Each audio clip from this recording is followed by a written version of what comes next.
14 दिसंबर 2025 की शाम ऑस्ट्रेलिया के सिडनी शहर में एक ऐसा हमला होता है जिसने पूरी दुनिया को हिला कर रख दिया।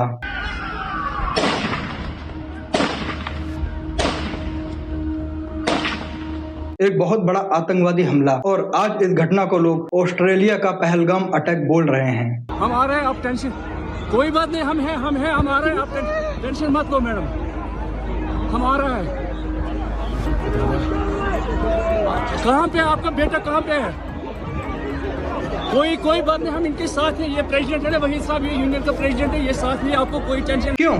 क्योंकि जिस तरीके से ये हमला किया गया है और जिन लोगों को निशाना बनाया गया है, जिस सोच के तहत ये पूरा ऑपरेशन अंजाम दिया गया है, वो बिल्कुल वही पैटर्न दिखाता है जो भारत ने अप्रैल 2025 में पहलगाम में देखा था। पहलगाम में भी कोई मिलिट्री बेस नहीं था, यहाँ भी नियत आम नागरिक थे, वहां भी हमला खुले इलाके में किया गया था और यहाँ भी लोगों को उनकी धार्मिक पहचान के आधार पर मारा गया। फर्क तो सिर्फ इतना ही है, एक हमला हिंदुओं के खिलाफ और दूसरा हमला यहूदियों के खिलाफ। अब जिन लोगों को भी इस घटना के बारे में पूरी जानकारी नहीं है, उनके लिए मैं इसे संक्षेप में समझा देता हूं। परसों सिडनी के बॉन्डी बीच पर यहूदी समुदाय का एक बहुत बड़ा धार्मिक कार्यक्रम चल रहा था जिसको हनुक्का का उत्सव कहा जाता है। आपको बता दूं कि हनुक्का यहूदी समुदाय का एक बहुत बड़ा प्रमुख त्योहार होता है। यह कार्यक्रम खुले में आयोजित किया गया था जिसमें लगभग 2000 लोग शामिल थे। महिलाएं थीं, बच्चे थे, बुजुर्ग थे।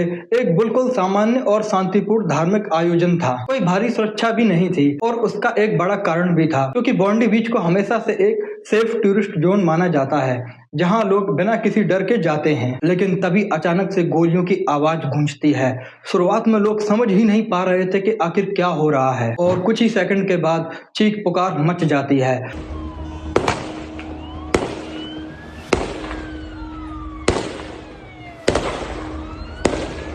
लोग अपनी जान बचाने के लिए इधर उधर भागने लगते हैं।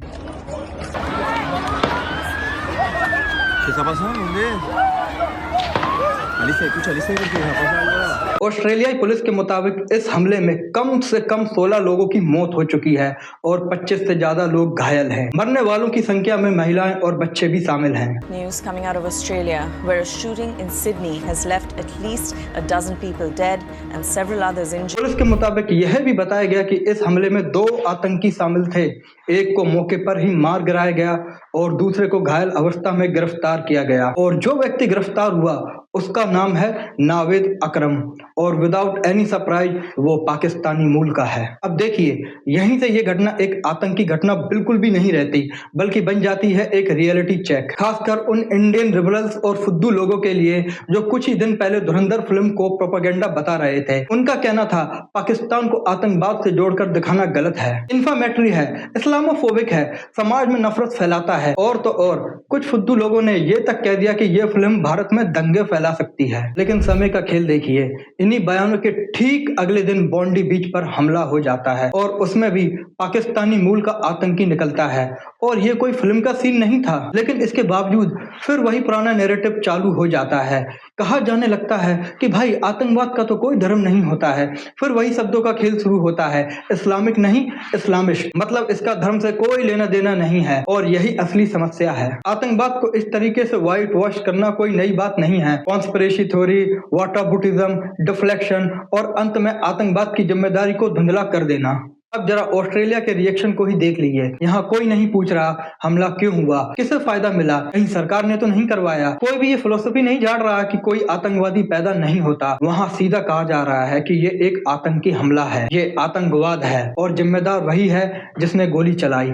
अब इसके उलट भारत में ही देख लीजिए, यहाँ जैसे ही हमला होता है लिबरल्स यानी फुद्दू इकोसिस्टम एक्टिव हो जाता है। पहले शब्द बदले जाते हैं, आतंकी की कैटेगरी खोजी जाती है। कभी कहा जाता है कि वो होशियार था, कभी PhD स्कॉलर, कभी कविता लिखता था, कभी क्रिकेटर बनना चाहता था, कभी आवारा कुत्तों को खाना खिलाता था। देखिए, सच हमेशा अनकंफर्टेबल होता है। अगर आप अनकंफर्टेबल से नहीं डरते तो इस चैनल को सब्सक्राइब करिए। जय हिंद, जय भारत।